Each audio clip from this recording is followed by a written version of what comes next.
बिना पावसाचं गावात पाणी साठा नाही, शेती नाही. गावाचं हाल बघून मनाला वाटतं विजय दिल्लीतच बरा आहे. जाधव मास्तर, हे काय बरोबर नाही बघा तुमचं. तुमच्या पोरासारखं गावातली बाकीची ही पोरं जर दिल्लीकडे जाऊन राहिली आमचं कसं व्हायचं?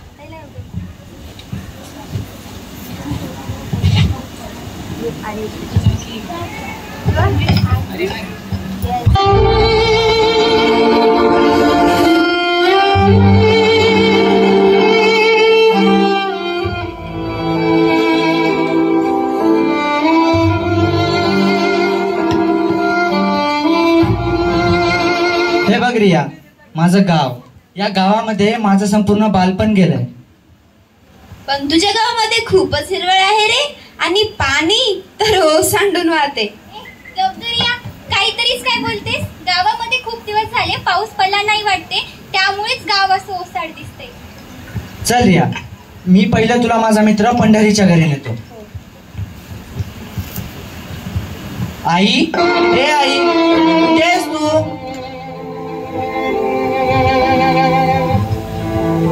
अरे विजय, काय झालं ग आई? काय झालं? अरे विजय, एवढे दिवस कुठं होतास माय तू? का आला नाही इकडं? इकडं तू असता आपला पंढरी, आपला पंढरी. रिया, सांभाळ का आईला. काय झालं ग आई? काय झालं? अरे विजू, आपला पंढरी या दुष्काळाला त्रासून गळ्याला फास लावून आपल्याला या जगातून सोडून गेला. अगं आई, हे काय झालं? माझा मित्र, माझा सखा, माझा भाऊ, असं कसं तो आपल्या सर्वांना सोडून जाऊ शकतो? माझी आई या जगातून गेली तेव्हा तू माझी आई झालीस. पंढरीने मला लहान भावाप्रमाणे माया लावली. मला परदेशी जाऊन शिकून गावी ये म्हणणारा तो पंढरी होता. मला यायला उशीर झाला गाई, उशीर झाला.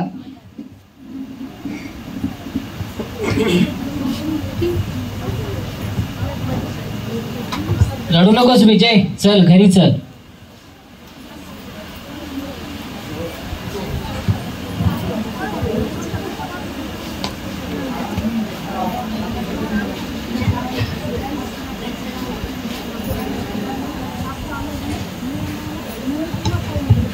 आलास माय विजू? विजू, काय झालंय माय? तोंड का पडलंय तुझं? काय झाले बाळा? मला पंढरीबद्दल का नाही सांगितलं तुम्ही? हे बरोबर केलं नाही तुम्ही माझ्यासोबत.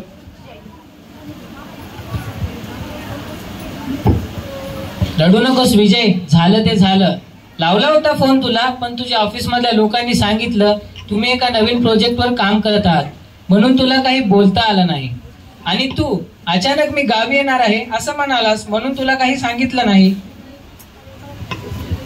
बाबा, आजच्या आज सरपंच साहेबांना सांगा की उद्या आपण गावामध्ये बैठक घेणार आहोत. का रे, बैठक कशासाठी? तुमच्या सगळ्या प्रश्नांची उत्तरं तुम्हाला उद्या बैठकीमध्येच मिळतील. जसं माझ्या पंढरी सोबत झालंय तसं मी अजून कोणासोबतही होऊ देणार नाही.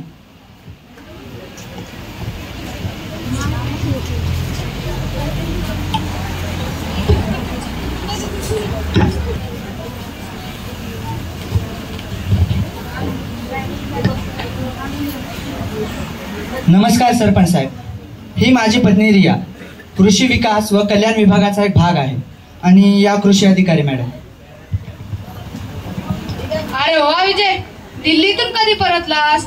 जाधव मास्तरांनी काल बैठक बोलवणार तसा निरोप दिलता, पण सर्व गावकऱ्यांना असं एकदम तडकाफडकी बोलवण्याचा निर्णय का घेतला तू? तर गावकऱ्यांनो, शेती हे फक्त नांगरणं, बियाणं टाकणं आणि आभाळाकडे बघत बसणं एवढी शेती आता मर्यादित राहिलेली नाहीये. हे विज्ञानाचं युग आहे, आणि आपल्या असल्याच विचारसरणीमुळे आपण आपला पंढरीला गमावले. परंतु मी आतापासून असं होऊ देणार नाही. आपल्याला आतापासून स्मार्ट नाविन्यपूर्ण शेतीच्या मार्गी जावे लागेल. दादा, तू प्रयोग करून दाखवणार आहेस का? अरे बाळा, आपली शेती प्रयोगशाळा नाही. इकडे साधं हरिण येत नाही, तंत्रज्ञान कुठून येणार?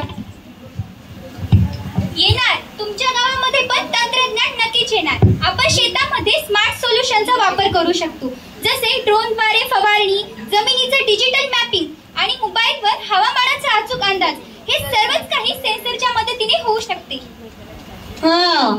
म्हणजे आता शेतात गांजर वाटलं की गवत यासाठी सुद्धा मोबाईल वापर करायचा का? उद्या काय कीटक वर्षभर मेसेज करतील का आलोय मी औषध फवार? सोनू तू शांत बस बरं. विषय गंभीर आहे. मोबाईल काय पाऊस सोडत नाही, परंतु पाऊस येण्याच्या अगोदर सावध मात्र नक्कीच करतो. आपल्याला स्मार्ट ऍग्रिकल्चर म्हणजेच स्मार्ट नाविन्यपूर्ण शेतीकडे वळावे लागेल. शेतीमध्ये इंटरनेट ऑफ थिंग्सने वेळखाऊ व कंटाळ्याव्या गोष्टीवर उपाय दिले आहेत. शेतीमध्ये कृत्रिम बुद्धिमत्ता AI आणल्याने निर्णय अधिक जलद, पारदर्शक आणि कार्यक्षम बनते. नवीन पिढीला फक्त मोबाईलवर गेम खेळायचं आणि बोलायचं एवढंच माहिती आहे का तुम्हाला? शेताच्या ऍपसाठी पण जरा बोट चालवा. स्मार्ट शेती म्हणजे काय तर आधुनिक माहिती आणि संप्रेषण तंत्रज्ञानाचा वापर करून शेतीचे व्यवस्थापन करणे, ज्याच्यामुळे उत्पादनाचे प्रमाण आणि गुणवत्ता दोन्हीही वाढते.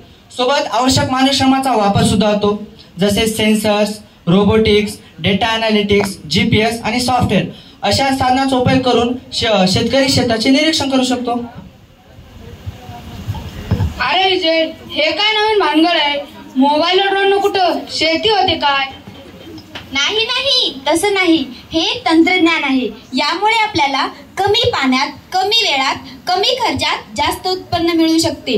स्मार्ट शेती ही आता तिसऱ्या हरित क्रांतीचा मार्ग मोकळा करत आहे. ते आपल्या मानवजातीचे शाश्वत स्वप्न साकार करतील. ते आपल्या वाढत्या लोकसंख्येचे पोषण करतील, जी 2050 पर्यंत 9.8 अब्ज पर्यंत पोहोचू शकेल.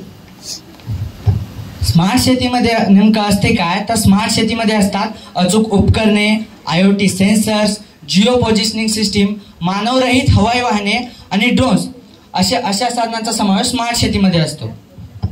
विजू, तू गावचा हुशार आणि समजूतदार मुलगा आहेस बाबा. आम्ही सगळी जण तुझ्या सोबत आहोत. तू जे काही म्हणत आहेस ते करून दाखव बाबा. चला तर मग आजपासून मी सांगितल्याप्रमाणे स्मार्ट नाविन्यपूर्ण शेती करूया आणि या विचारसरणीच्या शेतीचा कायापालट करूया.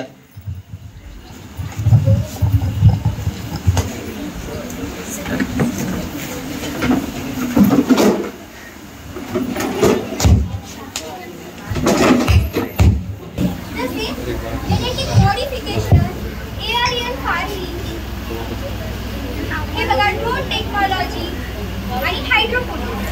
जसे हायड्रोपोनिक्स म्हणजे हे बघा, मातीशिवाय वनस्पती वाढवण्याची एक आधुनिक पद्धत. यामध्ये मातीशिवाय समृद्ध पाण्याच्या द्रावणात पोषक तत्त्वे या प्रकारे वनस्पतीची लागवड करता येते. यामध्ये तंत्रज्ञान कीटकनाशकाचा वापर अनुकूल करते.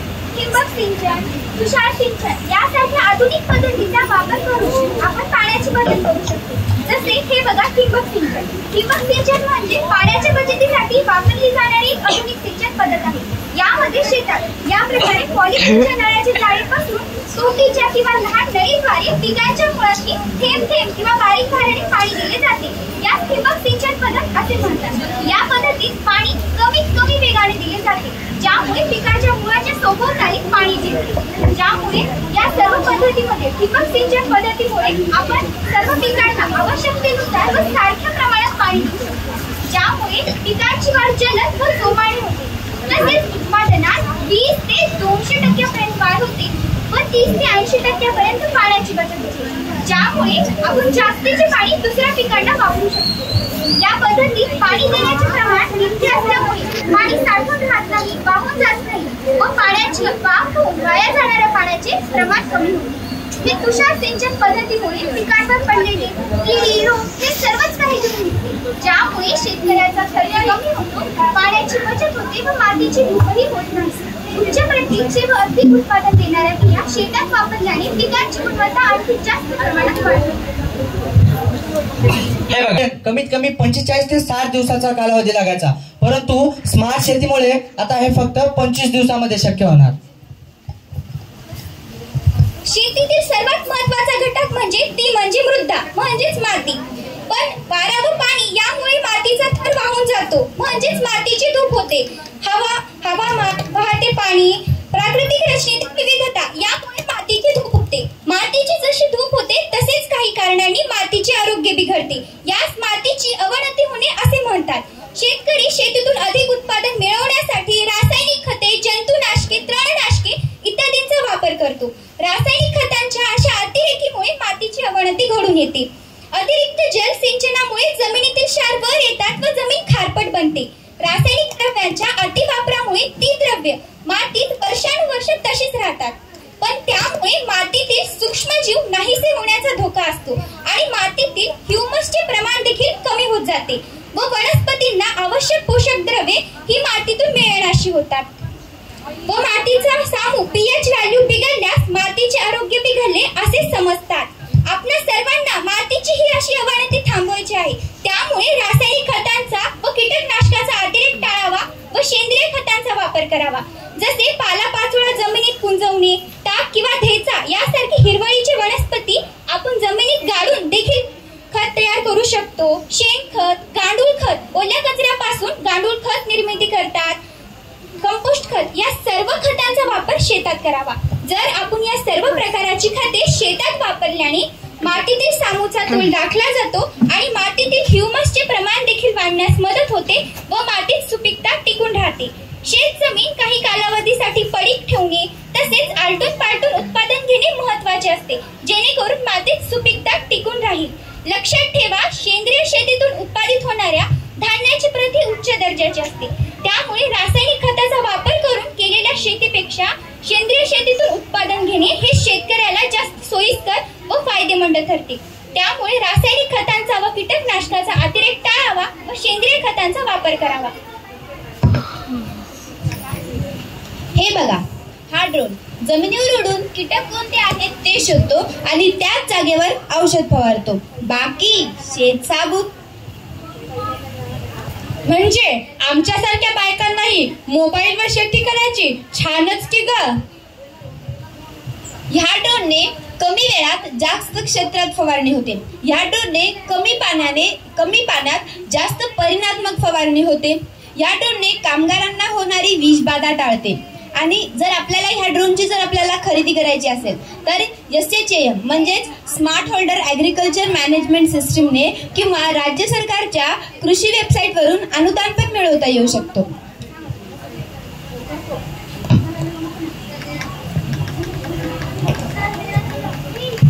तू म्हणल्याप्रमाणे आम्ही स्मार्ट शेती तर केली बाबा, त्याची झालेली प्रगती पाहून होत काय. चल बरं.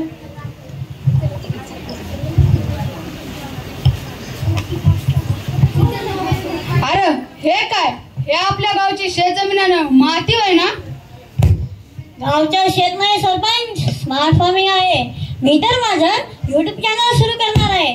शेती बोले मोबाईल वाणी. आता आम्ही महिला शेतकरी गट देखील ड्रोन वापरून औषध फवारणी करतो, जशी तुम्ही आमच्यावर कृपा फवारणी केली. पण लक्षात ठेवा, ही सुरुवात आहे. शेती म्हणजे फक्त उत्पादन नाही तर ती उद्याचं भविष्य आहे. शेती हे फक्त कष्टाचीच नाही तर शहाणपणाची पण असते.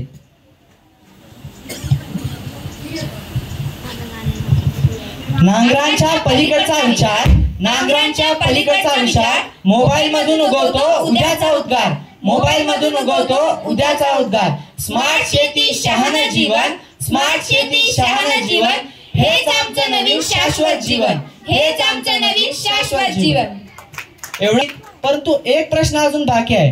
आता प्रेक्षक मंडळी, तुमचं शेत कसं आहे? कोणी शेतात काही नवीन प्रयोग केले का? कोणाच्या शेतामध्ये ड्रीप इरिगेशन, सौर पंप वापरता का? जर मदत हवी असेल तर आम्ही सर्व कृषी अधिकारी तुमच्या मदतीसाठी तयार आहोत.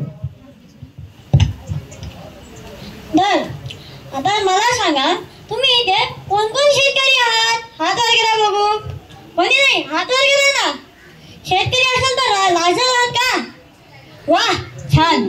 तुम्हाला विचारायचं आहे, तुमचे शेत सुद्धा स्मार्ट आहे का की अजून नोकिया 1100च्या मोबाईलवरच चालतंय? कुणाला आधुनिक तंत्रज्ञान वापरून शेती करायची असेल तर आम्ही सर्वच कृषी सहाय्यक तुमच्या सोबत आहोत. लक्षात ठेवा, शेतीला विज्ञानाची साथ मिळाली तरच शेतकरी राजा बनेल. तुमच्या शेताचं नाव काय मग मंडळी? आमच्या शेताचं नाव ऐका तर मग. ड्रीप पाईप चालतो नेट मोबाईलनं, ड्रीप पाईप चालतो नेट मोबाईलनं. ड्रोन उडतो औषध फवारण्यासाठी पंखांना, ड्रोन उडतो औषध फवारण्यासाठी पंखांना. मोबाईलवर हवामानाचं गाणं, मोबाईलवर हवामानाचं गाणं. शेती झाली आता स्मार्ट ज्ञानानं, शेती झाली आता स्मार्ट ज्ञानानं.